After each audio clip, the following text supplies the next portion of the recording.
ఇంట్లో ఉన్న బంగారాన్ని విడిపించి ఆ రోజు ఆన్లైన్ రేటుకే మేము కొంటాం. Sharma gold company. బట్ ఇప్పుడు మీ మీద ఎక్కువ బయట కామెంట్స్ గట్టిగా నడుస్తున్నాయి. రోజా గారు చెన్నైలో సెటిల్ అయిపోయారు, విజయ్ పార్టీలో జాయిన్ అయిపోతున్నారు, అక్కడి నుంచి రేపు ప్రచారంలో పాల్గొని ఎమ్మెల్యేగా అక్కడి నుంచి కంటెస్ట్ చేయబోతున్నారు, ఆంధ్రాకి బాయ్ బాయ్ చెప్పేస్తున్నారు. ఎవరు చెప్పారు ఆ మాట? ఈ న్యూస్ కరెక్టేనా? ఎవరు చెప్పారు చెప్తే విజయ్ ఆల్రెడీ కలిసేశారు రోజా గారు, శర్మ గారు. ఎవరు చెప్పారు అంటే చెప్తాను. ఆల్రెడీ నడుస్తుంది కదా బయట, ఎక్కడ టాక్ నడుస్తుంది. ఇది ఎవరైతే నా దాటికి తట్టుకోలేక పొలిటికల్ గా ఈవెన్ ఓడిచ్చేసాం, ఇంకా మాకు ప్రాబ్లం లేదు, ప్రశాంతంగా ఉందాం అసెంబ్లీలో అనుకున్న వాళ్ళకి బయట నుంచి కూడా వినిపిస్తూ ఉంటే తట్టుకోలేక ఇలాంటి మాటలు చెప్పడం అనేది మీరు గమనించాల్సిన విషయం. ఆలోచన లేదు అసలు? అస్సలు లేదు. ఎందుకు వదిలేసి వెళ్తాను? నేను పుట్టి పెరిగిన ఊరు ఇది. అది నన్ను ఎప్పుడో అడిగారు జయలలిత గారు, నన్ను నువ్వు ఇక్కడ కంటెస్ట్ చెయ్యి అని చెప్పి అడిగితే కూడా నాకు అది ఒక పిచ్చి. నేను పుట్టి పెరిగిన ఆంధ్రప్రదేశ్కి, నేను పుట్టి పెరిగిన నా జిల్లాకి, వేరే జిల్లాల వాళ్ళు కూడా అడిగారు, నువ్వు సూట్ కేసు తీసుకొచ్చి నామినేషన్ వేస్తే చాలు, డబ్బులు కూడా మేమే ఖర్చు పెట్టుకొని మేము ఎలక్షన్ చేసి గెలిపిస్తామని ఎన్నో మంది అడిగారు. అదేంటో ఒక్కొక్కరికి ఒక పిచ్చి అంటారు. నాకు అలాగా మన ప్రాంతం, మన మట్టి, మనం పుట్టిన వాళ్ళకి మనం ఎవరికి చేస్తున్నాము, మనకి ఇన్ని రోజులు ఈ స్థాయికి రావడానికి సహాయం చేసిన వాళ్ళందరికీ అండగా ఉండాలి అన్న ఒక ఆలోచనతోనే. అంతకుముందు నాకు ఎమ్మెల్సీ ఇస్తానంటే కూడా టీడీపీలో వద్దన్నా.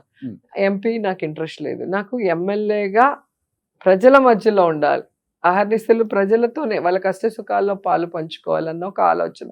మామూలుగా సినిమా ఆర్టిస్టులు ఏంటంటే టచ్ మీ నాట్ లాగా ఉండాలి, ఒక నామినేటెడ్ ఎమ్మెల్సీ రాజ్యసభ తీసుకొని అలా హాయ్ హాయ్ అంటూ మెయిన్ మీటింగ్ రావాలని. కానీ నాకేంటో ఎప్పుడూ ఆ జనంతో ఉండటం ఇష్టం. మీరు చూస్తారు కదా, నేను షూటింగ్ వచ్చినా అందరితో కూర్చొని భోజనం చేస్తాం, అందరితో కూర్చొని కబుర్లు చెప్పుకుంటుంటాం. అలాగే కాన్స్టిట్యున్సీకి వెళ్తే కూడా అన్ని ఊర్లకు వెళ్తుంటాం. చిన్న ఫంక్షన్ అయినా కూడా ప్రేమగా పిలిస్తే వెంటనే వెళ్తాం వాళ్ళ ఇంటికి. బట్ విజయ్ గారు మిమ్మల్ని కాంటాక్ట్ అయిన విషయం నిజం కాదా? నేను అసలు ఇంతవరకు ఫోన్ కూడా మాట్లాడలేదు. మీ వారు మాట్లాడారు కదా? లేదు లేదు. వాళ్ళు ఇది ఏమంటారు, south India Pepsi president Selvamani గారు 27 క్రాఫ్ట్స్ కి. సో వాళ్ళ పిక్చర్ ఓపెనింగ్ కి వాళ్ళ పిక్చర్ సెట్ వేస్తారు కదా, సో ఈయనతోనే మాట్లాడి చేస్తారు అందరూ కూడా, ఏ ప్రొడ్యూసర్ అయినా కూడా అట్లా కలుస్తారు. అండ్ విజయ్ వాళ్ళ నాన్న నా ఫ్యాన్. నేను ఒకే ఒక సాంగ్ విజయ్ తో చేశాను వాళ్ళ సొంత సినిమా, చంద్రశేఖర్ గారు. ఆయనకి బాగా ఇష్టం, ఒక్క సాంగ్ చేయమ్మా బాబుతో అంటే అప్పుడే అప్కమింగ్ విజయ్ ఒక్క సాంగ్ చేశాను. ఓకే, అనిపిస్తుందా ఆయన ఫ్యాన్ ఫాలోయింగ్ చూసి సీఎం అవుతారు నెక్స్ట్ తమిళనాడుకి అని? నా ఇంట్లోనే ఆయన ఫ్యాన్స్ ఉండరు. నా కొడుకు విజయ్ ఫోటో వేసుకొని టీ షర్ట్ వేసుకొని తిరుగుతుంటాడు. అంటే యూత్ లో బాగా క్రేజ్ ఉంది అబ్బాయికి. సీఎం అవుతారా లేదా నాకు తెలియదు. నేను చాలా ఇంటర్వ్యూలు తమిళ వాళ్ళు అడిగితే కూడా అదే చెప్పాను, క్రేజ్ వేరే, ఓటింగ్ వేరే. సో అతని ప్రతి నడవడిక ఓటింగ్ పడేంత వరకు ఏ చిన్న ఇన్సిడెంట్ రాంగ్ జరిగినా కూడా తలకిందులు అయిపోతాయి పాలిటిక్స్ లో. కాబట్టి ఎలక్షన్ రోజు వరకు ఆయన నడుస్తున్న విధానం, ఆయన మేనిఫెస్టో, ఆయన ప్రజలకి ఏం చేయాలనుకుంటున్నాడు, ఇది చేస్తాడా లేదా అని ఆయన నమ్మకాన్ని క్రియేట్ చేసుకోవడాన్ని బట్టి ఉంటుంది ఆయన క్రేజ్. అయితే విపరీతమైన క్రేజ్ ఉంది ఆ పిల్లోడికి. అండ్ ఇంత చిన్న ఏజ్, యాక్చువల్గా పాలిటిక్స్ లో ఇది చాలా చిన్న ఏజ్.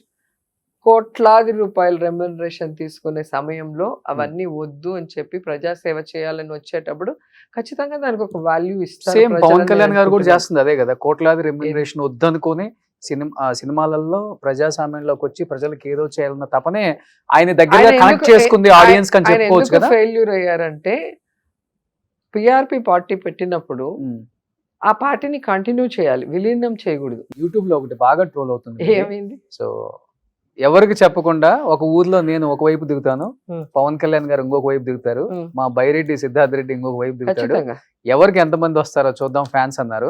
ఈ రోజుకి నేను ఇప్పుడు అదే ఫ్యాన్స్ చూసుకుంటే మొత్తం అతిపెద్ద లార్జెస్ట్ ప్రాంతీయ పార్టీ అని చెప్పుకునే వైసీపీకి 11 సీట్లు ఇచ్చారు. సో 21కి 21 ఇచ్చి జనసేన అంటే ఏంటి, వైసీపీ అంటే ఏంటో చూపించేశారు. ఏం చెప్తారు దానికి? ఎవరు చూపించలేదు.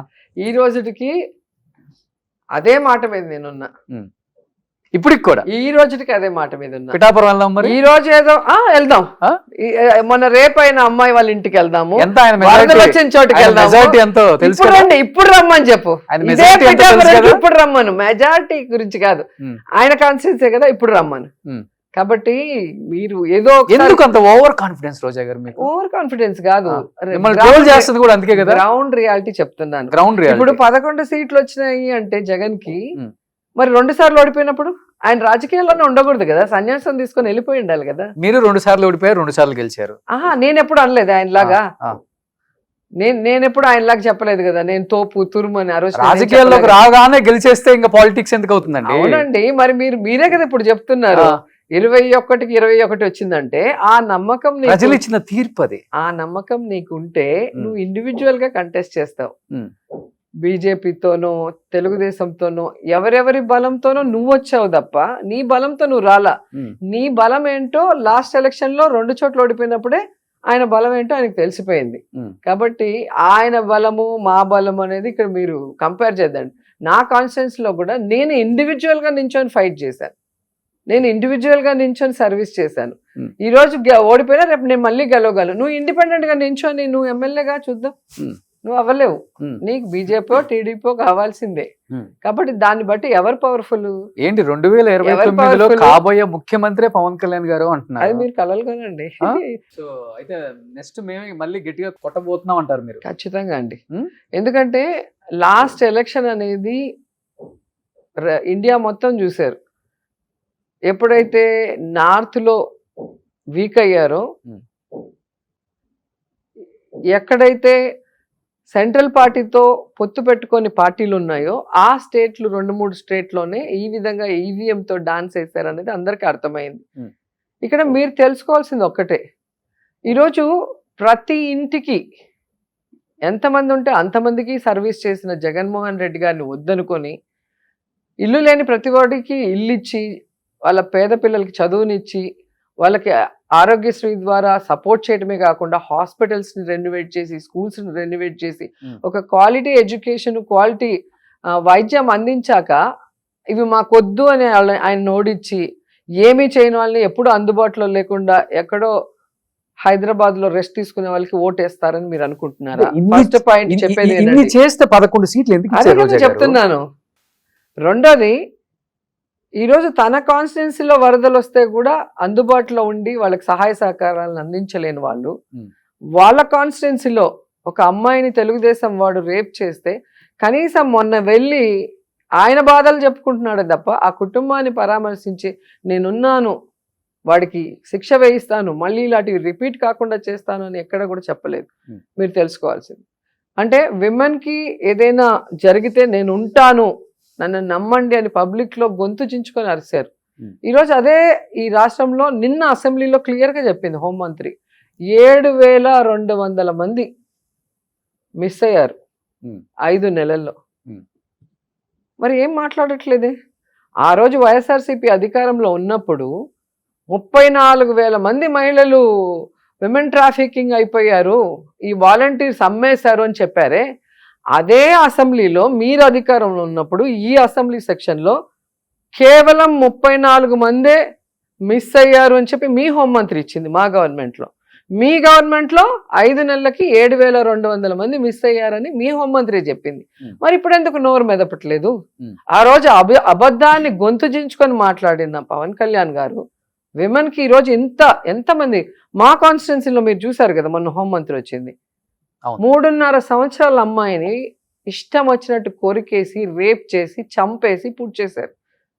కనీసం వచ్చి ఆ కుటుంబాన్ని పలకరించలేదు, పరామర్శించలేదు, దాని గురించి చర్యలు చేపట్టలేదు. కేవలం వైఎస్ఆర్సీపీ నాయకుల మీద మీరు మాట్లాడారు, మీ మీద కేసు, మీరు పోస్ట్ పెట్టారు, మీ మీద కేసు. తప్పు చేస్తుంటే, తప్పుడు పోస్ట్ పెట్టుంటే మీరు అరెస్ట్ చేయండి. గవర్నమెంట్ కూడా ఇదే చేసింది, ఎవ్వరు చేయలేదు. మాట్లాడితే కేసు ఎవరి మీద లేదు. మీరు ఎవరి మీద అట్లాగా అనవసరంగా పెట్టారు ఒక్కటి చూపించండి. ఈరోజు నేను అదే చెప్తాను, నిన్న కూడా ప్రెస్ మీట్లో అదే చెప్పాను. నిజంగా ఎవడైనా వల్గర్గా పోస్ట్ పెడితే నేను కూడా ఒప్పుకోను. వల్గర్గా ఎవరైనా మాట్లాడంటే మీరు కేసు పెట్టండి, మేమేం పట్టించుకోం. కానీ ఏమీ లేని వాళ్ళ మీద మీరే ఫేక్ ఐడీలు క్రియేట్ చేసి, మీరే పోస్టులు పెట్టి, మీరే కేసులు పెట్టి, మీరే అరెస్ట్ చేస్తే ఎట్లా? మీరే కదా మొన్న మీ పోలీసులో పట్టుకున్నారు కదా వైజాగ్లో. ఎవరి పేరు మీద అయితే మీరు అరెస్ట్ చేసి లోపల పెట్టారో ఆ అబ్బాయిది కాదు ఐడి, అది ఫేక్ ఐడి, టీడీపీకి సంబంధించిన వైజాగ్ అతను పెట్టాడని అతన్ని అరెస్ట్ చేశారు కదా. అట్లా ప్రూవ్ అవుతాయి. మీరు కరెక్ట్గా ఇన్వెస్టిగేషన్ చేయండి, పోలీసులకు అవకాశం ఇవ్వండి. కాబట్టి ఒక ఎమ్మెల్యే స్థాయి బండారు సత్యనారాయణ నా గురించి మాట్లాడిన మాటలు మీరు చూస్తే మీరు అసలు సహించలేరు, పోయి నేరుగా వాళ్ళని నరికేయాలనుకుంటారు. అంటే దగ్గరుండి అలా వాళ్ళ ఎమ్మెల్యే ఎక్స్ ఎమ్మెల్యేలతో ఎక్స్ మినిస్టర్లతో వల్గర్గా మాట్లాడిచ్చేది.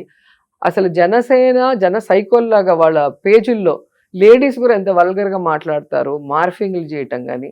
అదే వాళ్ళ ఇంట్లో ఆడవాళ్ళకి చేస్తే వాళ్ళ అమ్మకో వాళ్ళ చెల్లికో అదే ప్లేస్లో వాళ్ళ వైఫ్ ఫేస్ కట్టు పెడితే ఎట్లుంటుంది? అది మంచి కట్టుబాటు కాదు కాదు కదా. గవర్నమెంట్ కైనా కానీ ఎవరికి చూస్తున్నాం కాదు. కదా last 5 weeks ఆడవాళ్ళని అంటే చూసాం. లాగకూడదు, ఇట్లా అనవసరమైన వాటిలో లాగకూడదు.